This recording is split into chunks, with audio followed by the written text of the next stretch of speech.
And hello, everyone, and welcome back to the Zen Disc Golf Podcast, episode 5. It's time for your moment of Zen. Focus is an internal communication between your conscious self and subconscious self that allows you to throw farther, sink putts, and develop incredible accuracy that without focus would simply be unattainable. And that's from the pages of Zen and the Art of Disc Golf. Welcome to episode 5 of the Zen Disc Golf Podcast.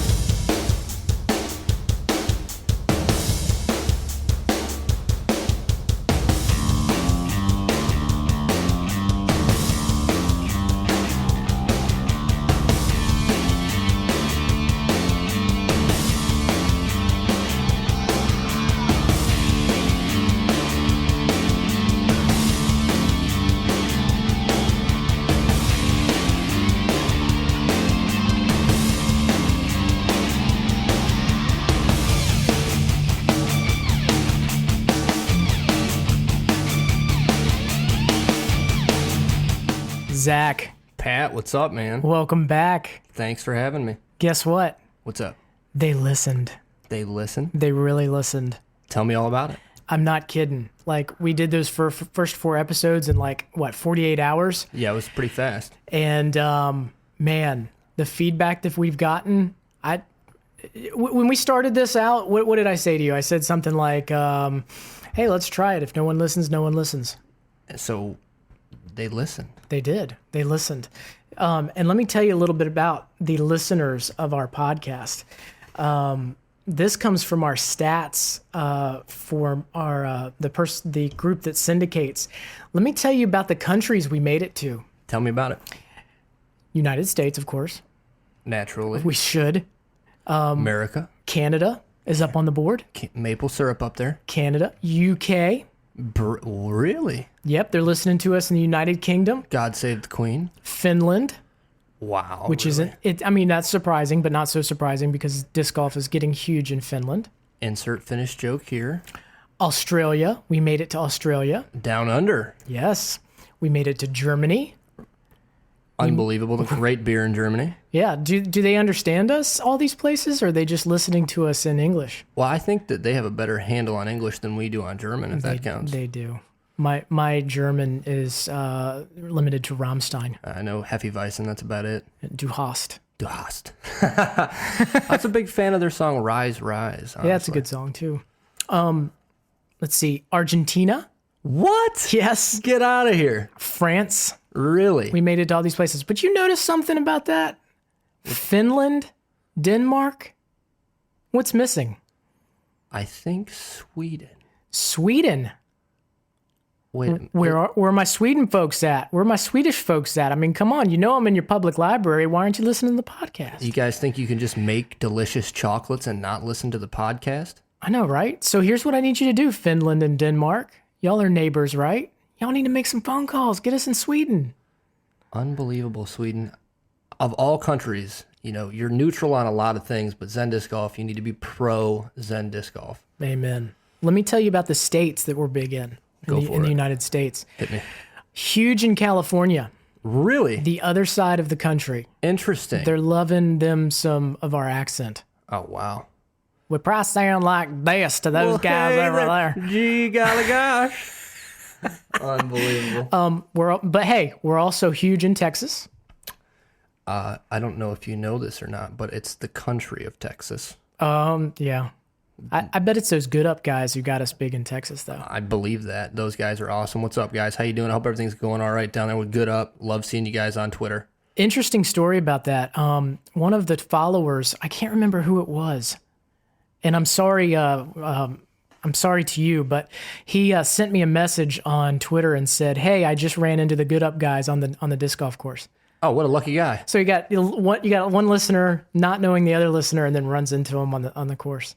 Awesome. Isn't that pretty cool? Missouri. Really? Big in Missouri. Interesting. And I'm listing them from most listeners to least here. Okay. Not that there is such a thing as least, but you know what I'm saying. Yes. Virginia. Of course. I mean, had to make the map. That's where we're sitting, right in Virginia. Absolutely. Okay. Michigan. Okay. All right. Illinois. Illinois. Oregon. Oregon. South Dakota. What? Colorado. Colorado. What are we missing on there, though? I feel like we're missing New York. Well, we are, but how much disc? I mean, I guess there is disc golf up in upstate New York. You're from there. It's big in Rochester. It's a little heartbreaking to know that those folks are up there drinking Genesee beer and eating Krogan bologna, and I'm down here in Virginia all by my lonesome, and you guys aren't supporting me. Feelings are hurt, New York. So what we're missing here, the Sweden of the United States, Utah. No. Where's Utah? Come on, Utah. We've got South Dakota. We've got Colorado. Utah. Infinite Discs is in Utah. Infinite Discs is in Utah, one of our very best friends. Incidentally, sponsoring this episode, infinitediscs.com. Be sure to check it out. Coming up a little bit later in the show, discount code for Infinite Discs. Yeah, and I may have to look that up because I forgot to look it up before I started the episode. So not only are they listening, Zach, but they're watching. We are broadcasting this podcast in real time on Periscope. Hello, everyone on Periscope. Go ahead and tell me who's watching, and I'll say your name on the podcast. I got a heart. One heart. One heart. One lonely heart. Well, hi, Delane. Delane. Crow, how you Crow. doing? Appalachian Disc Golf, what's up, Julian? Disc Golf New York. Appalachian Disc Golf T-shirt. I'm wearing it. The guys from them sent this to me, and it's my Colorado. favorite shirt. You got a cool shirt on too. I do. I don't know if you can see it, but I have my Zen No, Yara we disc can't golf see it. Why don't you stand up and model it, but don't pull all the equipment off the.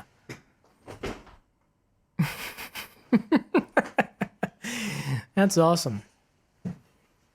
That's awesome. So I guess that makes you our first sponsored player. I would have hoped you'd pick a better one, but I'll take what I can get. So today on our podcast, we don't have an interview. I'm sorry. No. But the whole point of this podcast was to get another one up for next week and welcome you back, sir. So how are you and how was your trip? I am good. I am pretty much good. I'm never going to travel internationally again until the next time. I'll tell you this, a flight from Texas to Japan is about 13 hours, and that's about 13 hours too long on an airplane. And on the flight back was 20 hours straight from Singapore, and that's a long time.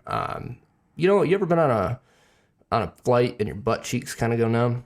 Yeah, And Hawaii. and then you have another That's a 15 long hours flight. to fly.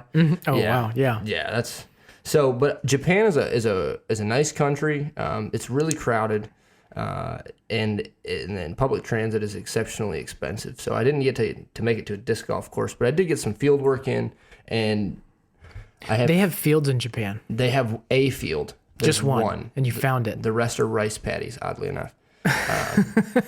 You're laughing. I'm not even being sarcastic. Were you doing it in a rice paddy? No, I was in a very small little section of a field. I had to stand in a parking lot, throw from the parking lot to get them to land in the field so my discs didn't get shredded.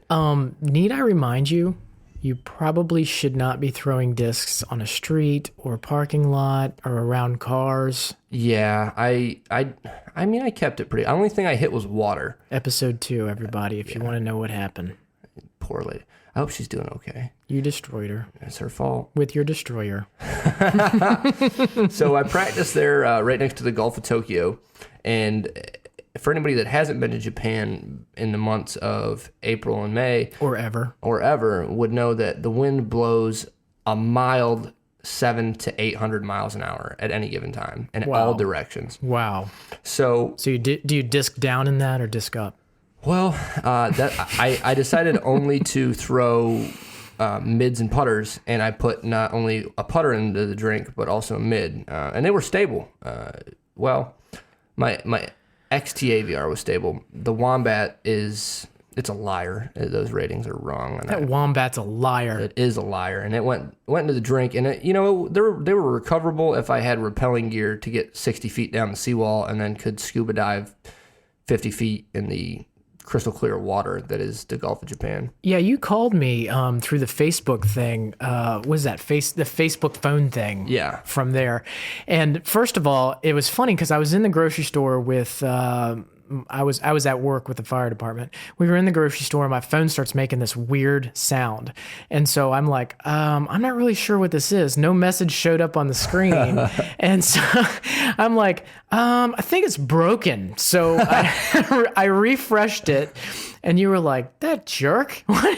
He's not answering. But finally I figured it out. I'm like, oh, it's the Facebook app. It's ringing. I picked it up.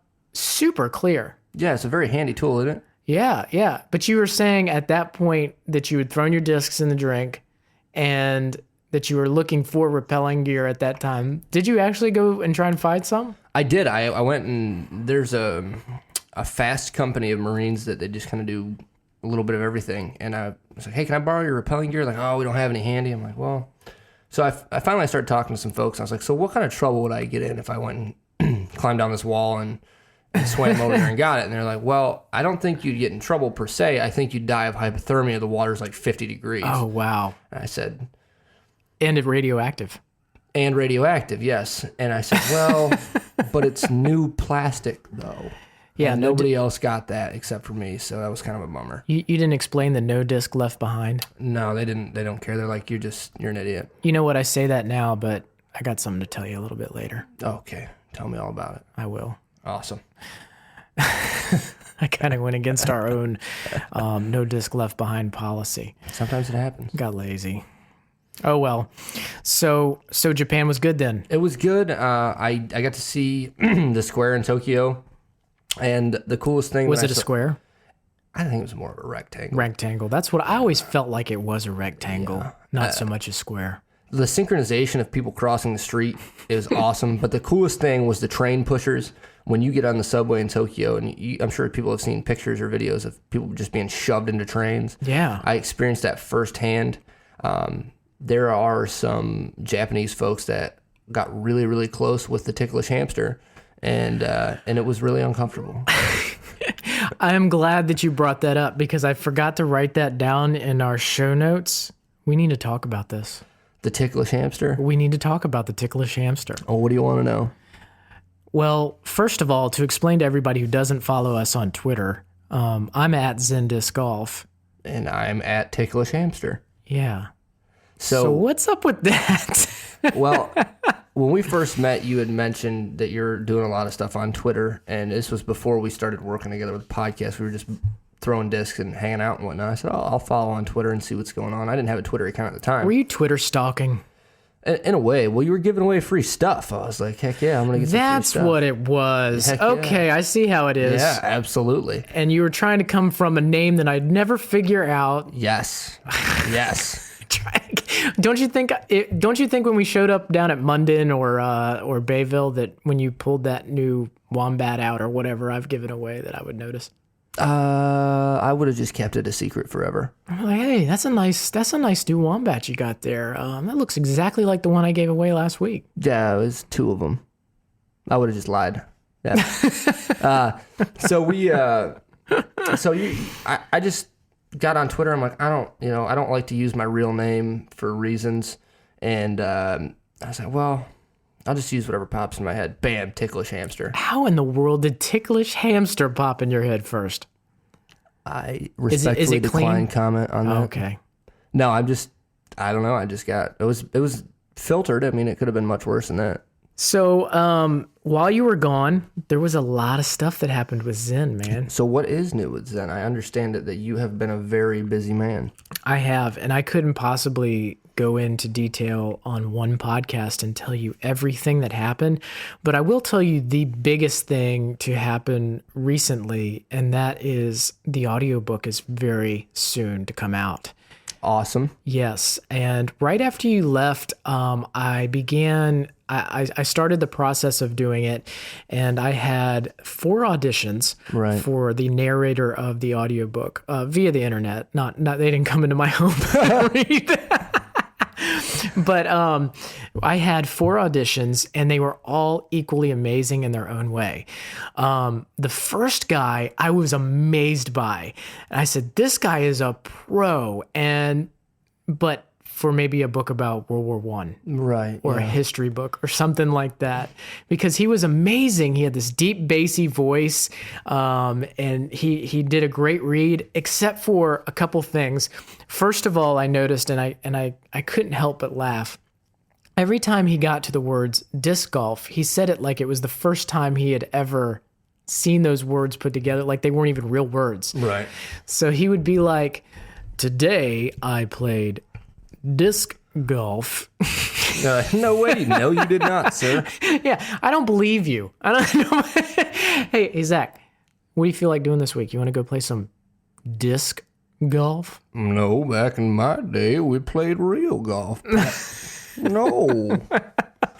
So not to make fun of him, but it wasn't really believable. The other part that was really funny was when he was reading in the introduction and he said something about, "Back when I was in college, I had a red mohawk." No. No, you didn't. Nobody's No buying way. that.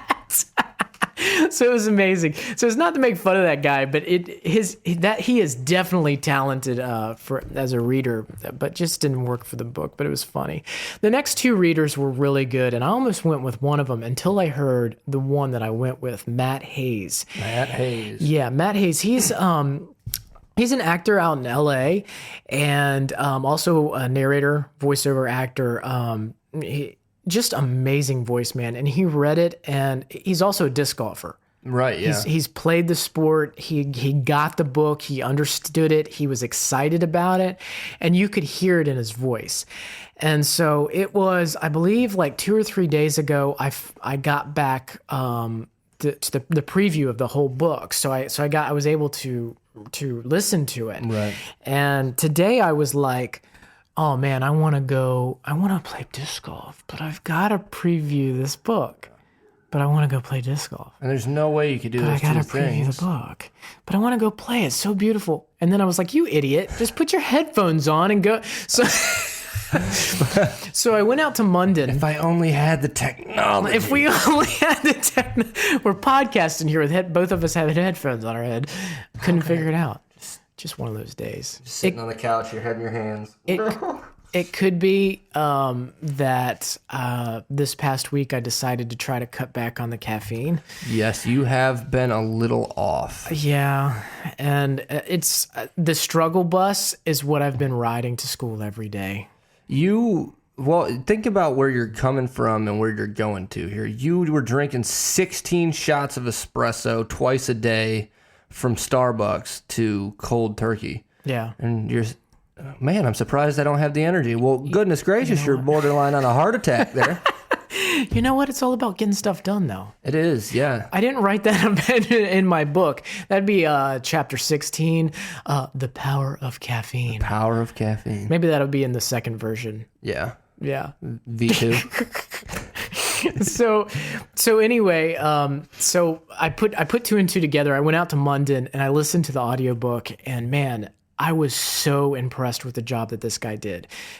As I was listening to it, I got lost in it. Like I wasn't the one who wrote it. No kidding. I mean, and writing and editing it and putting it all out there. And the book has been 100% self-published. I did have some editors that worked with me on the book and stuff like that. But that means I had to read the thing. I've read it at least 25, 30 times.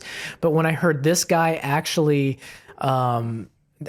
talking or speaking the book, narrating the book, dude, it was incredible. I can't even, and I know it's my baby, so yeah, of course I'm going to say that, but like I'm saying, it didn't even sound, he was narrating it and saying parts that I've forgotten that were even written. No kidding. And the way he was doing it, the drama that he kind of added to it, and it was the actual emotion that when I was writing it, that this is what I wanted to hear. Right. It was a very surreal thing to have somebody read back the book with such talent. Awesome. I am so looking forward to that book coming out, and a lot of people have been asking about it. It's going to be on Audible, it's going to be on iTunes, and it's going to be on Amazon. I know my wife's looking forward to it. She's been itching for that to come out on audiobooks. She can listen to it on the ride to work every day.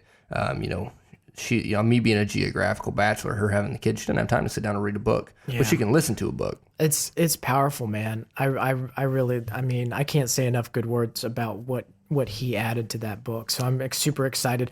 I'd love to do, because I know that with the book, he had to do a preview so that like when you're on Amazon or iTunes, it's something that you can click and play.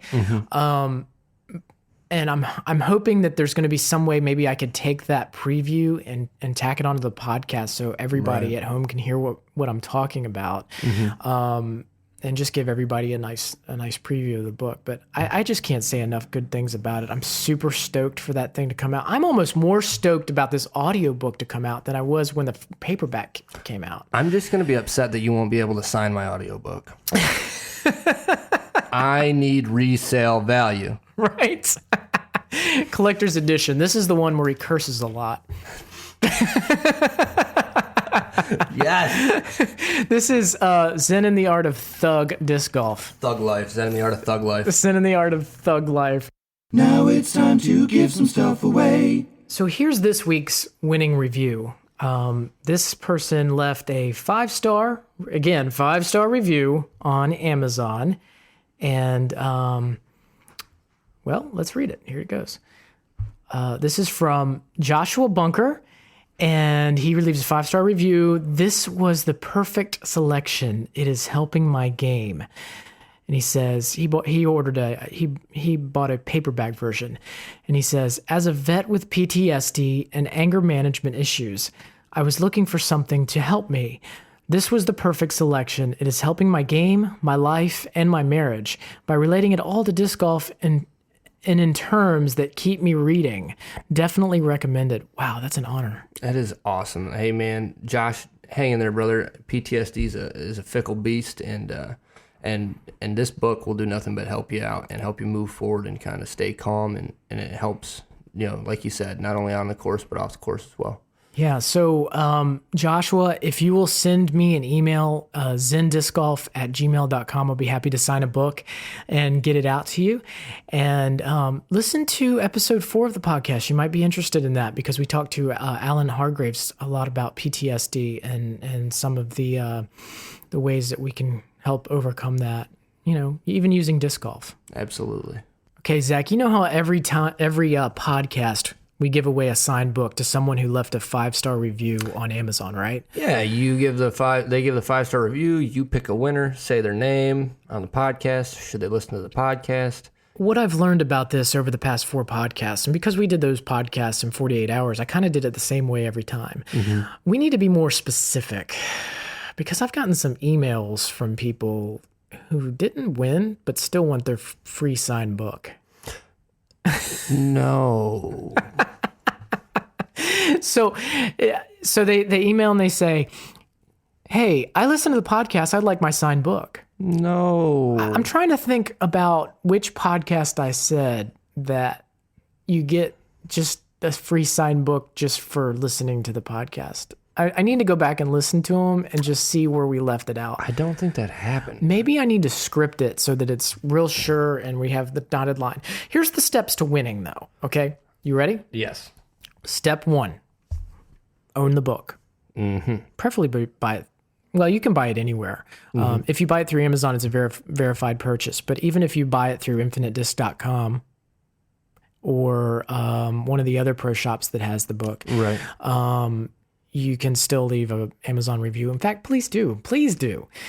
Step 2, like the book. Yes. It's important that you like it because I'm just saying. I mean, I'm equal opportunity and everything, but I'm probably not going to give a signed book to somebody who gives me 1 star. Yeah, I would, no. Luckily, I've only had one of those out of like 55 stars. You can't please everyone all the time. No, you can't, but that guy was... We don't need to go. I know Zach takes personal issue with this guy. He's already searching him and trying to find, using military intelligence to... Gonna find you. No, everybody's entitled to their opinion, but that guy. There's a lot of 5-star reviews to choose from. So I don't remember what step I was on, but we'll just say it's step 3. Step 3, write a review on Amazon. 5-star review definitely helps. Yes. I pick a 5. Step Step 4, I pick a 5-star review. I read it on the podcast, so you got to listen to the podcast. Yes. And I pick your review, and you get a signed book from me. And I know somebody's probably sitting out there going, well, if he's already got the book, why would you send him another book? It's signed. It's signed. It's collector's memorabilia. And, you know, you can give it to your grandma. You like the book, right? So you want a signed copy, right? So you take the unsigned copy and you hand it to somebody on the disc golf course who needs it. Yes, like the guy that hit himself in the face with a disc when he got upset. Right. So the next step is I choose you. You send me back your address. You email me your address, and then I go to the post office. I send you the book, and then you have a signed book, and then you go get a Zen disc golf tattoo On your face. on your face. I'm gonna get one on my face. What else? I mean, you can't. That's going to be uneven. Your face is going to look funny. Yeah, right cheek is going to be a Zen disc golf tattoo, Okay. and left is going to be an ice cream cone. Ice cream. I wish you'd go crying clown. You know, it's a bold look. Here's the deal. I like the book and I like ice cream. I'm bold. I want to be out there with it. You know what I mean? I applaud your boldness. Mm-hmm. I just don't think your day job employer will be like, oh, that looks really nice. Now leave. Yeah. They're not as into disc golf and ice cream as I am. I don't think so, honestly. But again, maybe if you just gave them all free copies of the book and then I bought them all an ice cream cone, it'd all go away. You know? Maybe, hey, but what would I say to my grandchild? Granddad, why do you got an ice cream cone tattoo on your face? Grandpappy Tat's face. Do you like ice cream? Because I like ice cream, and that's why I did it. Yes. So, Moral of the story, do whatever you want. do it. Do it up. Be real. Be bold. Yes. Zach, let's take a break here real quick and do an advertisement for InfiniteDisc.com. Absolutely. Let's do it. Do you know why I like Infinite Disc so much? No, Pat, why? Well, other than the fact that they send me a lot of free stuff. That is a major perk. And they take care of a lot of my my giveaways on Facebook. That's pretty nice, too. That is very thoughtful. It's mainly because I'm colorblind. That's true. You knew that, right? Yes, I did. That's why we don't play the red baskets. Yes. I can't see them Right. with the tree line. Nope. So Infinite Discs has been amazing to me since day one. They sell the book, they push the book, and I help them, I push them. And it's not because they push my book. In fact, that came second. I just like their website. I like how you can see every disc before you buy it, and you're actually looking at that particular disc. Right. And that's so cool that is the disc that you're buying. Yes. And you order that disc through them. Their website is set up real nice, but it's great for people like me who are colorblind. Yes. And Alan, the owner of Infinite Discs, he was on our first podcast. Real super cool guy. Very nice He man. gave us a coupon code for our listeners. Yes, he did. 10% off until the end of this month. If you type in Zen0615, again, that's Zen0615, you'll get 10% off your order. That's a pretty sweet deal. It's pretty amazing. Let's get back to the episode. So what's going on Twitter, man?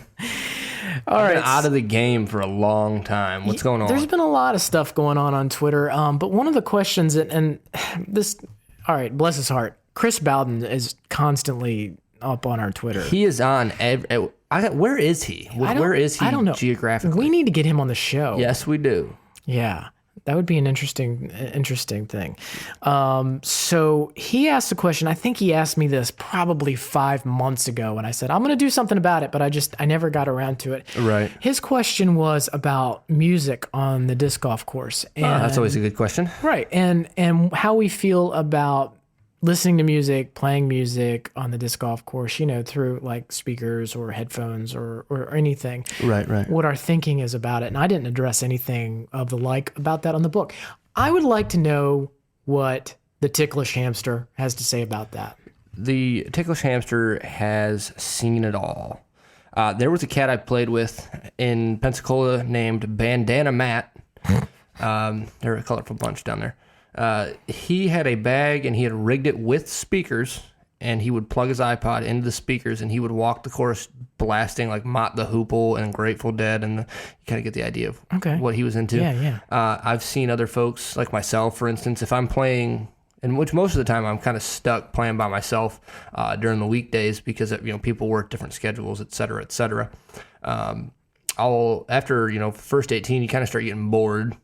Okay, nobody's around, because disc golf is funner with a crowd, and Sure.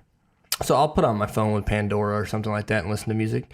But it does drive me nuts when somebody like hauls around like a red wagon with a freaking boombox in it. Are you talking to me? I'm the only person I know that has a boombox and a red wagon. I didn't know you had that, but that's awesome. Yeah, that's what I usually do on the disc golf course. No kidding. I'm just kidding. I want to get a motorized beer cart. I think that'd be appropriate. I'm just kidding. Go ahead. I'm sorry. But yeah, somebody's out there listening like, what? Oh, I don't like. No, but you calm down, red wagons. So I think music's appropriate. It's a very confrontational podcast. It is. It depends on the occasion. If you're going out and you know that you see somebody playing through or playing around that looks like they're training, they're practicing, taking it pretty seriously, have some respect and turn on your music. But if you're out there with your buddies with a case of beer and trying to blow off some steam or whatever and having a good time, and it's a kind of a party evolution, and you're not hurting anybody, I don't see the harm. So you take a very libertarian view. Yeah, I think, do your own thing, but be responsible about it. Don't be a jerk. And I think that he's coming from a mental aspect, though. When what is more, and I think he's taking into account the Zen and the art of disc golf, the whole Zen, be in the moment, mindfulness. Yes. Thing. What do you think about music and mindfulness? I think that music is a great facilitator because I think it can amp you up, it can mellow you out, and I think it can kind of put you in an appropriate mindset to help you win, help you play better, shave strokes, or just generally relax. So you're pretty much pro music. I am. However, I think it would be wildly, wildly inappropriate for someone to be playing music in tournament play, and I stand by that firmly. Yeah, absolutely. I asked you because I'm really on the fence about this. I think I take a lot of a libertarian view on this as well. And what I mean by that, is do what you like as long as you're not affecting other people. I agree. However, when I go out personally, I usually do not listen to music, even though I'm huge into music. When I'm not carting around my red wagon with my, souped up speaker. And, there are days where I have that red wagon, I'm dragging it behind me. You have to. I'm blaring Slayer at 11. Oof. That's how I get my Zen. Slayer. And with your face tattoos, people are scared. Raining blood with ice cream tattoos on my face. That says light tap. Hey, wait a minute. They just heard my metal voice on the podcast for the first fantastic. time. You crushed it. Yeah, hopefully that wasn't too loud. Sorry if I blew your speakers out, but well done. It is what it is. Okay, so my personal thing is that I don't tend to listen to music. I like to be in a quiet, surrounding. Now it's going to be also kind of different on different disc golf courses because if we're playing and if you're in the Virginia Beach area, and there's some of you I know who are listening in the Virginia Beach area, not everybody's in Finland and Australia and everything, but and you probably have disc golf courses like this out there as well. Bayville is very centralized within the city. Yes, it is. So it doesn't matter if you're on the course, you're still hearing cars going by, you're hearing honking, you're hearing a lot of stuff. So I might put my headphones to drown out some of that. Right. I usually do not put on music that everyone can hear. Just because I'm concerned that it's going to cause some noise pollution to somebody else on another hole and mess with their Zen. If I'm out at Munden, that has got to be, and of course I haven't played your Pensacola. You bring that up every podcast. I missed you, Blue Angel. But that is the quietest. It's got to be the quietest local course. And that course is so quiet that you can throw your disc and hear it in the air. Yes. And you can hear it land. And I think that's so peaceful. You can hear birds and insects and frogs and all that kind of stuff. And so I think that there's a fine line. It depends on what you're going out there to achieve. Right. when I play disc golf, it's for a couple different things. Mainly, it's for my mind, body, and spirit. Some days I'm out there playing for my mind a little bit more. Some days I'm playing out for my body, and sometimes I'm playing for my spirit. Right. And what I mean by that is, if I'm looking for a game of disc golf where I'm just going to kind of really get connected, I feel like I'm stressed out and need to reconnect, I might go down to Munden. You know what I mean? Right. And throw in the quiet, the peace and quiet. If I'm doing it because I know I can burn some calories and you know, and stuff, I might go to Bayville because it doesn't really matter that I can hear car horns and stuff. So different days, different prescriptions. Right, you know what I'm saying? But I try to keep it all balanced. That being said, music, I'm neither pro nor against. Like I said, I don't know how like listening to Raining Blood, even though it's by Slayer, even though it's a pretty good album. I don't know how that's going to bring you your zen on the disc golf course. Maybe it does. To each his own. Everybody is different. So I take a very, what I call a libertarian view on it, as long as it's not hurting anybody else or messing with anybody else's zen. And you really don't know that unless you're them. So you almost have to be a little bit proactive to make sure that you're not screwing with anybody else. I agree.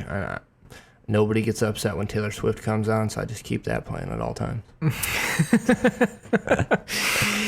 So with that being said, that's our episode today, Zach. Do you have anything else to add? No, and just have a good time out there, guys, and be sure to hit your local course and try to teach somebody the game. Absolutely. So, as always, we're going to be back with some more interviews. We've actually got Johnny McRae's kind of lined up. We don't have him scheduled, but he said he'd do the podcast. Yeah. Awesome. I think his name is Matt, the guy who wrote the UDisc app. He's going to be on the podcast. We have the Disc Doctors. Yep. Mr. Tim Seward, Mind Body Disc. He's agreed to do the podcast. He's not only agreed to just be interviewed, he's agreed to be like a third co-host. From time to time. Awesome. That's going to be really interesting. So that's happening. We're going to try to put out more podcasts more frequently now that we know that there's listeners, now that Zach is back. And and we're mobile too, so you never know, we might be in your city recording a podcast. Yeah, and that's the plan. We've gone mobile with our equipment. And so eventually Zach's going to actually leave me high and dry here in Virginia Beach. You poor fella. Yeah, and it kind of stinks.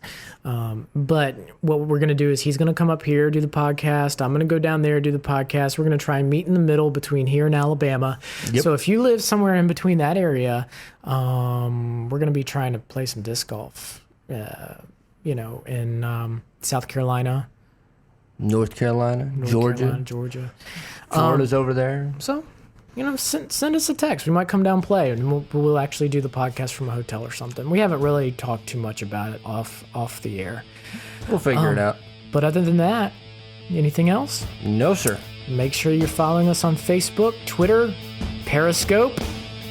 But most importantly, just throw.